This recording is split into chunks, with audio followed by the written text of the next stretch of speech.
Bienvenue en ce mercredi 12 février sur Radio Corse International et sur le TPS pour un matinale. Et on va souhaiter une très très bonne fête à tous les Félix.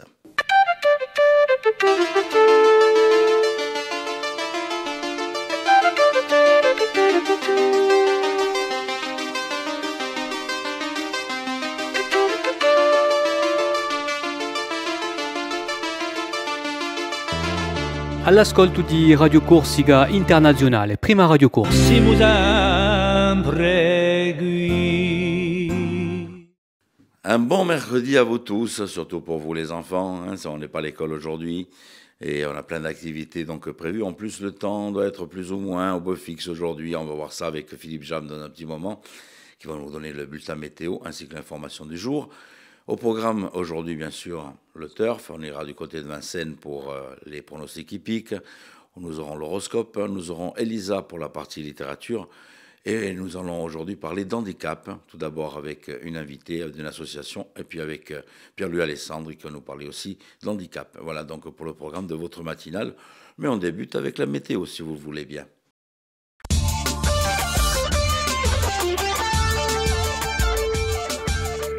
Bonjour Auguste, bonjour à toutes et bonjour à tous. Le soleil sera bien présent en matinée, puis les nuages prendront le pas dans l'après-midi avec même quelques petites averses ici et là. Le vent sera faible de secteur est à sud-est dominant quant aux températures maximales. Elles se situeront entre 12 et 15 degrés près des côtes, 6 à 11 degrés dans l'intérieur de l'île.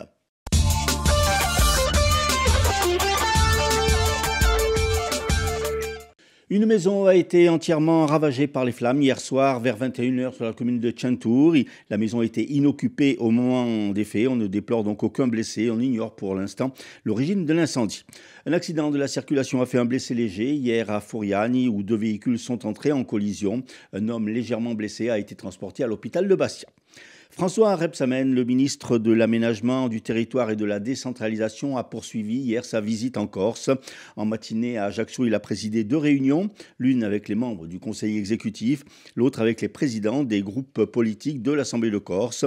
Puis avec le maire d'Ajaccio, il a visité la citadelle et le chantier de la place du Diamant. Dans l'après-midi, à Bastia, c'est avec le maire de la ville, Pierre Saville, qu'il a fait le point sur les projets et travaux de la ville. Au théâtre de Bastia, en plein chantier, le ministre a signé une convention par laquelle l'État s'engage à financer la reconstruction de la structure à hauteur de 60%, soit 17 millions d'euros sur les 32 nécessaires. Si le calendrier est respecté, le nouveau théâtre devrait être opérationnel en 2028. Ce mercredi, dernier jour de la visite du ministre qui se rendra à Aulette, dans le Neblou, pour signer une convention dans le cadre de l'opération Village à venir. La section corse du Parti communiste a réagi à cette visite du ministre Michel Stéphanie et ses camarades ont déploré déjà ne pas avoir été consultés sur les enjeux sociaux et dénoncent l'absence de l'urgence sociale dans la poursuite du processus d'autonomie de l'île. Pour le Parti communiste, cette modification constitutionnelle sans contenu représente aujourd'hui un saut dans le vide alors qu'il y a une urgence sociale. En Corse, le Parti communiste insiste également sur la nécessité d'une consultation des Corses avant toute réforme institutionnelle. La session extraordinaire de l'Assemblée de Corse, qui doit se tenir demain, jeudi, pourrait capoter. En effet, alors qu'à l'ordre du jour est inscrit le renouvellement de 3 conseillers exécutifs, l'opposition territoriale, notamment la droite et le PNC, ont décidé de boycotter la séance, ce qui devrait se traduire par l'absence du quorum de 42 conseillers territoriaux requis pour cette session. Toutefois, si le quorum n'est pas atteint, la session se tiendrait alors de plein droit dans 3 jours, sans condition de quorum. Et puis, excellente nouvelle pour les étudiants en médecine corse. Hier, en effet, l'Université de Corse a obtenu un avis favorable du Conseil national de l'enseignement supérieur et de la recherche pour l'ouverture de la 2e année de médecine dès la rentrée 2025, puis de la 3e année en 2026.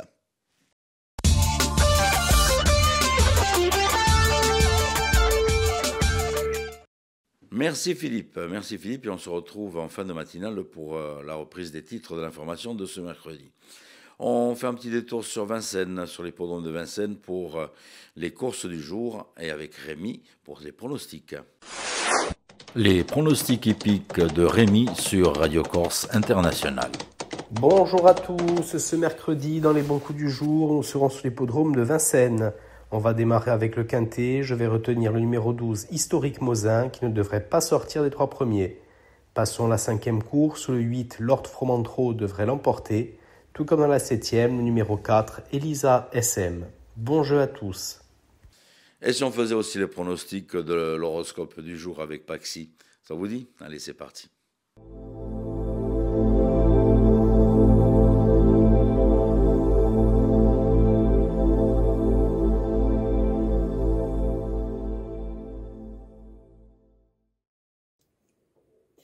Et bonjour à tous, on se retrouve pour ce mercredi pour voir un petit peu ce que l'on a à vous dire. Les béliers, vous allez avoir aujourd'hui des solutions et des réussites au niveau personnel et professionnel. C'est juste que ce n'est pas encore arrivé, ça ne s'est pas encore manifesté, mais ayez foi en vous, ça va bien se passer. Les taureaux, votre patience et votre sens des responsabilités va être mise à rude épreuve aujourd'hui. Gardez la tête sur les épaules. Les Gémeaux, pas de précipitation, pas de choix trop rapide. Aujourd'hui, vous allez devoir faire preuve de patience par rapport à certaines situations que vous rencontrerez. Les Cancers, vous pourrez retrouver le moral même si vous avez passé des moments peu agréables aujourd'hui. Les Lions, les choses avancent avec le temps, avec lenteur. Et ça peut par moments tout de même donner une sensation d'insécurité. Prenez du recul, observez pour voir quelles sont les meilleures façons de s'en sortir. Les Vierges, vous allez être suscités au niveau intellectuel, au niveau de vos idées. Profitez-en justement pour peut-être avoir une augmentation au niveau professionnel. Les Balances, bonheur, joie au niveau sentimental. Que vous soyez en couple ou pas encore, vous allez pouvoir aujourd'hui vous sentir bien dans vos baskets dans le domaine justement du cœur. Les Scorpions, ça va parler boulot, ça va parler sérieux et ça pourrait être concluant. Justement, ayez le sens des affaires, ça vous servira.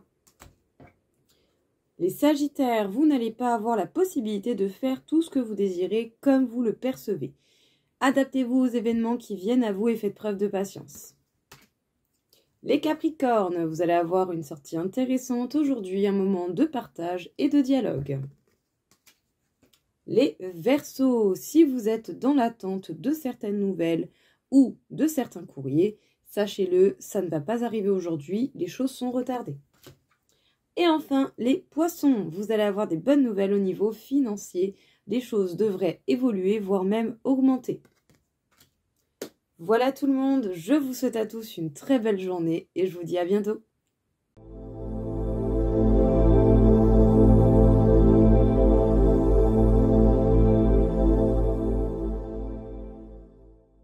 La petite séance littérature avec Elisa pour ce mercredi.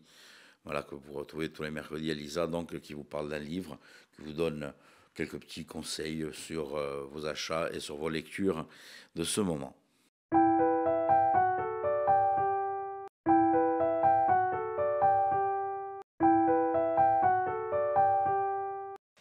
L'Otiu, le mauvais œil. Origine et sens des pratiques symboliques corses, de Karine Adolphine aux éditions Ardilia. C'est le titre de l'ouvrage que j'ai choisi de vous présenter. Celui de Karine Adolphine, dont une première version fut éditée en 2006.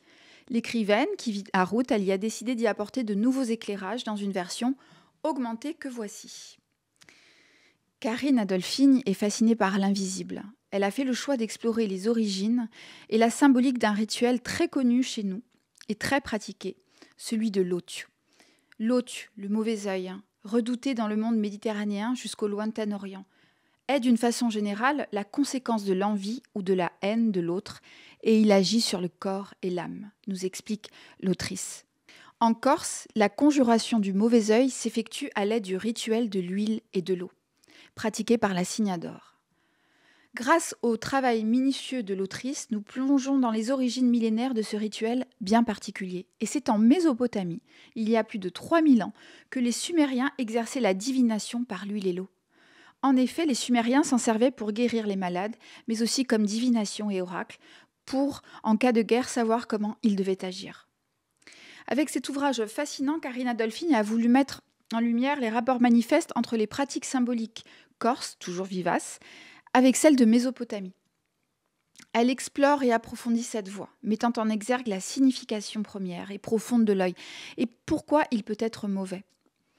Pour cela, Karine Adolphine a mené un travail remarquable sur l'étymologie sumérienne, akkadienne, grecque, latine, hébraïque, un retour à la racine, une plongée dans l'essence première, dans la symbolique absolument passionnante. Je vais vous en lire d'ailleurs un petit extrait. La magie corse agit donc pour la légitime défense de l'humanité. Elle se présente sous un aspect secourable, puisqu'elle a pour mission d'annuler les effets des esprits malfaisants, de la bouche ou de l'œil mauvais. Séparer l'eau et l'huile, reformer l'œil pur, c'est un geste sacré. Sacré, s'acquérer, s'enquérir, c'est délimiter, séparer le pur de l'impur et circonscrire, c'est-à-dire rassembler ce qui est saint, c'est s'inscrire dans un cercle, se contenir dans le regard.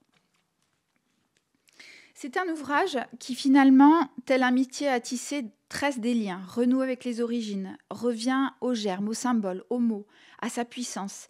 Il éclaire ce qui semble obscur et nous conforte dans l'idée suivante. Continuons, ne perdons pas notre héritage et transmettons. Le mauvais œil, origine et sens des pratiques symboliques corses de Karine Adolphine, c'est ma pépite de la semaine.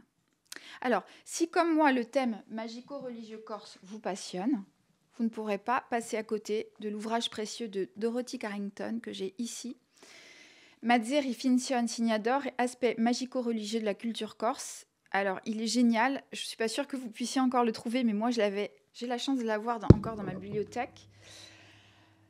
Second ouvrage, celui de Roku Multedo, le mazzerisme, un chamanisme corse, que vous pouvez trouver encore en vente. Et enfin, un ouvrage universitaire, Mazzeru Corse et Molfar des Carpates, d'Olena Berezovska-Picciocchi, qui est aussi très très intéressant. C'est une étude de littérature comparée. Voilà, pour aujourd'hui, je vous remercie.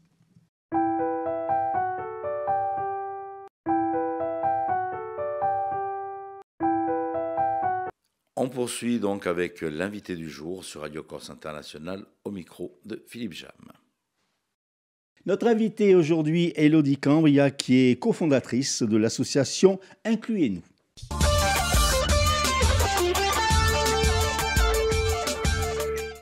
Élodie, bonjour. Bonjour. Alors, vous êtes cofondatrice donc, de cette association Incluez-nous, vous êtes enseignante spécialisée.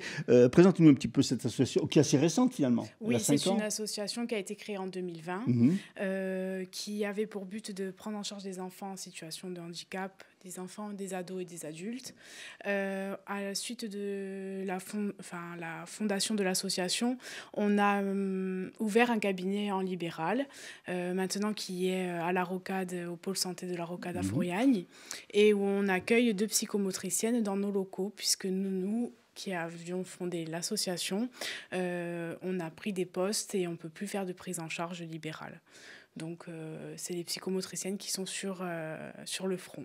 Il y avait un besoin, vous avez créé cette association parce qu'il y avait un manque? Tout à fait, il y avait un manque et on avait aussi un manque du côté de l'éducation nationale où en fait on a eu une convention avec l'éducation nationale pour rentrer dans les écoles et mettre en place des choses à l'école.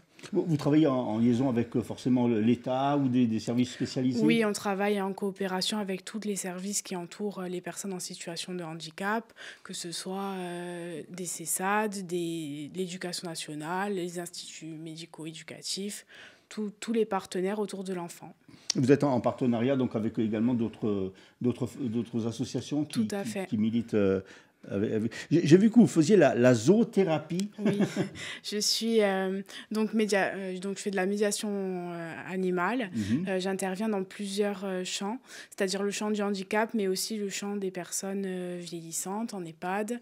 Je suis intervenue également auprès de la pouponnière à Bastia, sur différents types de publics. On pratique comment la zoothérapie? Alors, la zoothérapie, ça se pratique avec des animaux.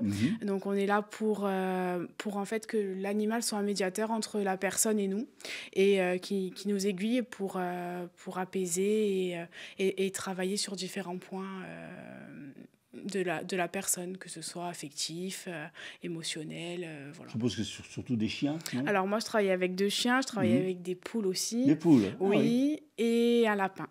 D'accord. Voilà. Et donc, vous avez déjà des retours? Il y a de bons Oui, retours? j'ai eu de très très bons retours sur ces expériences-là, notamment aussi sur des publics avec des pathologies d'Alzheimer, où en fait ça ravive des souvenirs et la fois suivante on arrive à avoir de la mémoire qui revient un peu plus rapidement. Alors, dans votre association, elle s'occupe également il y a du soutien scolaire Oui, adapté, tout à fait. l'accompagnement à la parentalité, et vous faites également des ateliers d'habilité sociale. C'est ça. Ça consiste en quoi? Alors en fait, les ateliers d'habilité sociale, ça consiste à aider les enfants, notamment les adolescents, parfois les adultes, à mieux interagir avec leur environnement et à être plus inclus dans la société pour avoir des bases de sociabilisation en fait. Au niveau de l'accompagnement à la parentalité, on décline des ateliers parents-enfants pour que les parents puissent venir avec leurs enfants participer à un moment, et là où on essaie de donner des clés éducatives. Et en fait, on débute notamment avec des bébés en fait. Voilà. Oui, parce qu'il y a un atelier bébé, donc 4-12 mois, donc c'est un ça. peu spécifique aussi. C'est ça, donc là on travaille avec une psychomotricienne et on est souvent à l'écoute et à la demande des parents. C'est-à-dire que s'ils veulent qu'on les aide sur un sujet en particulier, souvent c'est le sommeil ou alors c'est la motricité, ben là on va axer notre atelier sur ce point-là. Alors, l'association s'appelle Incluez-nous, et ce samedi, vous organisez une demi-journée à Brandes. Alors, expliquez-nous un petit peu le principe de cette demi-journée. Alors, c'est une demi-journée qui a été établie avec le stade de Brandes, donc sur le club de rugby Kabigoursinou 15, en partenariat aussi avec le club de judo de Borgo. Pour en fait sensibiliser au handicap à l'occasion des 20 ans de la loi de 2005, et on a répondu à un appel à manifestation d'intérêt qu'a lancé l'ARS. Une loi qui est un petit peu décriée, cette loi du 11 février 2005, qui ne fait pas vraiment l'unanimité. Alors, elle ne fait pas l'unanimité, mais en tout cas, elle a permis de grandes avancées sur la notion de handicap, et notamment sur l'inclusion et l'accessibilité. Alors, comment va se passer cette journée? Qui peut venir? Alors, tout le monde peut venir. On privilégie les inscriptions pour savoir un petit peu combien on va avoir de personnes sur site. C'est une journée qui convie les parents, les enfants. On a misé sur un public de 3-12 ans pour les enfants. Avant, c'est un peu tôt, et après, c'est peut-être moins intéressant, mais en tout cas on convie vraiment les parents aussi avec leurs enfants à venir tester ces ateliers qu'on va mettre en place. Alors quels ateliers y a-t-il? Alors ce sera donc 4 ateliers avec les différents types de handicap, et en fait ce sera l'occasion de se mettre à la place d'une personne en situation de handicap. Voilà, quel que soit le type de handicap, qu'il soit cognitif, visuel, voilà, sensoriel. Et en fait, c'est vraiment pour que les personnes se mettent à la place d'une personne en situation de handicap l'espace d'une matinée. C'est la première édition que vous faites de cette... Oui. Et comment vous avez vu un petit peu l'idée? Alors, moi, j'ai travaillé sur la loi de 2005 dans ma soutenance de mémoire, et en fait, ça me tenait à cœur de voir un petit peu 20 ans après si les choses avaient évolué, et surtout pour vraiment que les personnes soient le plus sensibilisées à tous les types de handicap, parce qu'un handicap moteur, c'est plus visible qu'un handicap cognitif, par exemple. Donc, voilà. Alors, cette journée, donc, elle aura lieu ce samedi 15 février au stade de rugby de Brandes, au Air-Ballon, de 10h à midi, avec une buvette sur place. Oui, une buvette et une petite restauration sur place. Et donc, vous attendez un petit peu de monde? Il y a déjà des inscriptions. On attend un peu plus de monde. On espère que ça sera suivi. Oui. Il y a déjà d'autres projets, d'autres activités après cette journée Alors, c'est un petit peu une journée test, et on verra comment on peut s'associer aussi avec les clubs de sport pour pouvoir proposer différentes journées dans l'année. Élodie Cambria, merci beaucoup. Merci à On vous. rappelle que vous êtes cofondatrice de l'association Incluez-nous et que se déroulera ce samedi au stade d'Herbalong, donc une demi-journée pour sensibiliser un peu tous les gens aux problèmes du handicap. Merci beaucoup. Merci.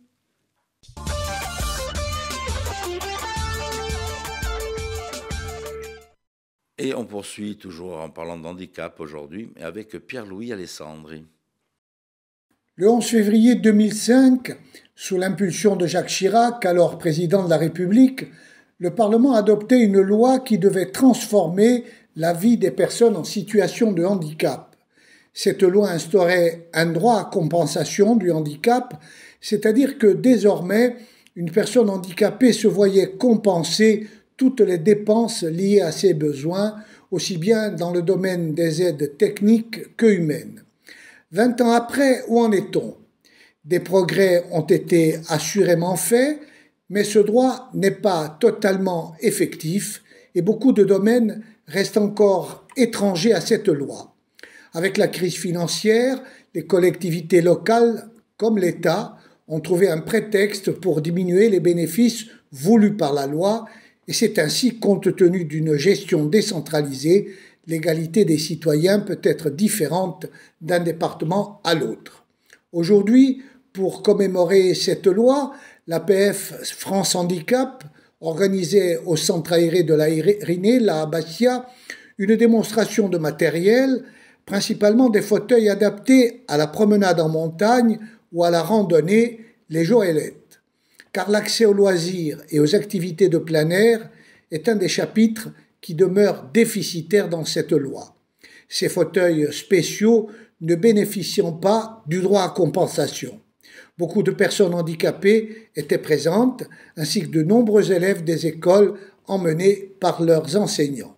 Dominique Laxoni, élu du conseil départemental de l'APF France Handicap, fait le point.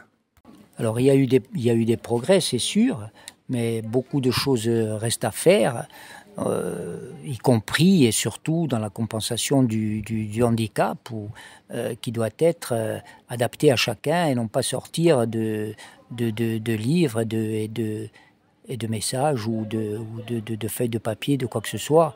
La compensation doit être adaptée à chacun, et puis souvent sur des montants qui sont très très très très chers, comme les fauteuils. Et bon, il faut espérer que les promesses faites au niveau du gouvernement soient appliquées enfin pour la prise en charge des fauteuils qui sont souvent exorbitants et nécessaires pour certains qui ont besoin de fauteuils ou verticalisateurs et autres, où des prix arrivent allègrement autour de 30 000 € ou des montants semblables. Et donc la compensation est indispensable parce que comme malheureusement le veut la règle, le handicap est souvent proche de la misère.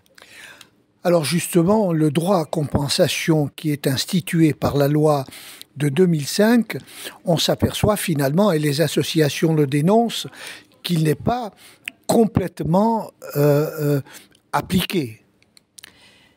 Ben non, c'est sûr. Des efforts restent à faire à ce niveau-là, comme dans d'autres situations d'ailleurs. Les ADAPT ont été créés et puis elles n'existent plus, qui étaient les agendas d'accessibilité programmés concernant les installations des installations qui reçoivent du public. Et donc voilà, là aussi il y a un manque. Peut-être on peut dire qu'en gros un peu plus de 30% a été fait dans les règles, mais bon, beaucoup de choses restent à faire, hein. Finalement, avec cette application à géométrie variable, les personnes handicapées ne sont pas égaux devant la loi. Exactement, comme pour les transports, parce que ça me vient à l'idée. Quelqu'un qui a besoin de se déplacer en train, par exemple, sur un fauteuil, il voyage sur la plateforme d'accès comme un vulgaire paquet, hein. Ça et d'autres situations comme ça, hein. Alors, qu'est-ce qu'il faudrait améliorer, notamment en Corse ? Eh ben, bon, c'est vrai que bon, l'île montagne, parce que bon, on connaît l'expression, c'est un peu plus compliqué, mais bon, et ça le demeure aussi, même si c'est pas montagneux. Hein. Les situations ont besoin d'être encadrées, faites dans de bonnes conditions, l'accès à quoi que ce soit, les plages ou peu importe. Et il y a toujours un retard qui va avec le fil des ans, et si on ne fait pas le nécessaire, va prendre des proportions qui sont pas normales. Il faut arrêter ça. Il faut arrêter ça, évidemment. Il faut que les pouvoirs publics prennent à bras le corps tous ces problèmes. Merci Pierre-Louis. Et on retrouve Philippe Jam qui ont refait un point sur les titres de l'information de ce mercredi 12 février. Au deuxième jour de sa visite en Corse, François Rebsamen, le ministre de l'Aménagement du Territoire et de la Décentralisation, a pris le pouls hier des différents partis politiques à l'Assemblée de Corse, et également fait un point sur les travaux et projets en cours à Ajaccio et Bastia. Le Parti communiste corse a lui critiqué cette visite à laquelle il n'a pas été convié et dénoncé l'absence de plan d'urgence face à la situation sociale de l'île. Les groupes de droite et du PNC de l'Assemblée de Corse ont annoncé qu'ils boycotteraient la session de demain jeudi qui doit entériner le changement de 3 conseillers exécutifs. Et puis l'Université de Corse a reçu hier un avis favorable pour ouvrir en 2025 une 2e année de médecine et une 3e en 2026. Côté ciel aujourd'hui, du soleil le matin, des nuages l'après-midi. Voilà, je vous souhaitais de passer un bon mercredi avec toutes les activités pour les plus jeunes. On va vous donner rendez-vous demain, tout simplement, demain matin. Continuez à nous suivre sur Radio Corse International. Je vous rappelle que vous avez plusieurs plateformes qui nous diffusent, ainsi que la télé d'Orange sur les radios d'Orange, des heures et plein d'autres. Donc à vous de taper RCI, Radio Corse International, et automatiquement vous allez pouvoir nous retrouver, ou bien directement sur notre site rci.websiteradio.co. Et là vous avez tout. Vous avez les podcasts, vous avez les replays en vidéo et aussi la radio en direct. À vous de voir. Et en plus, vous pouvez nous laisser un petit message sur la plateforme. Je vous embrasse très fort, tenete forte e ci ritroviamo domani mattina.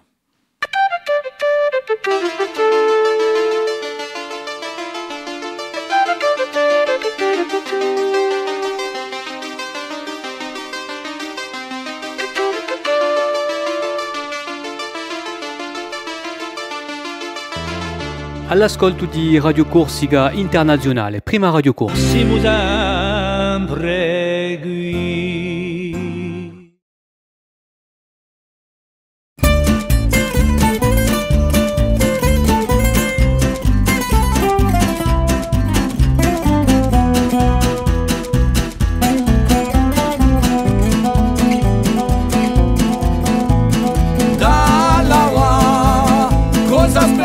D'altri campa, non c'è una verità, quella di un tempo mi passa.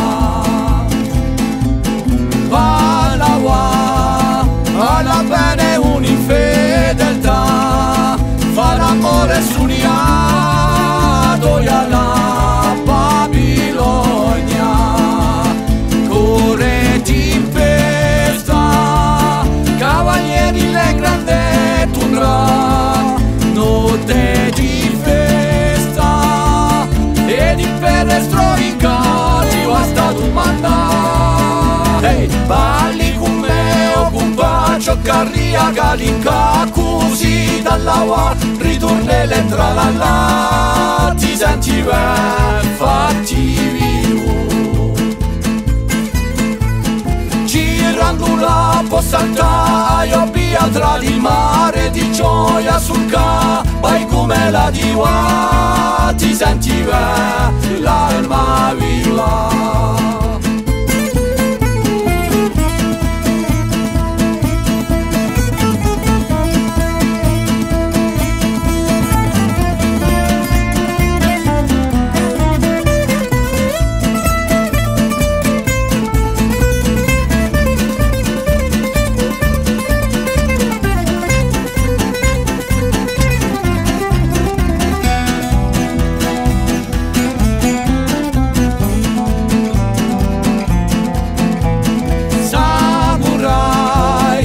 Fakiro gaucho d'Uruguay, o do compagno di guai, l'orizzonte oramai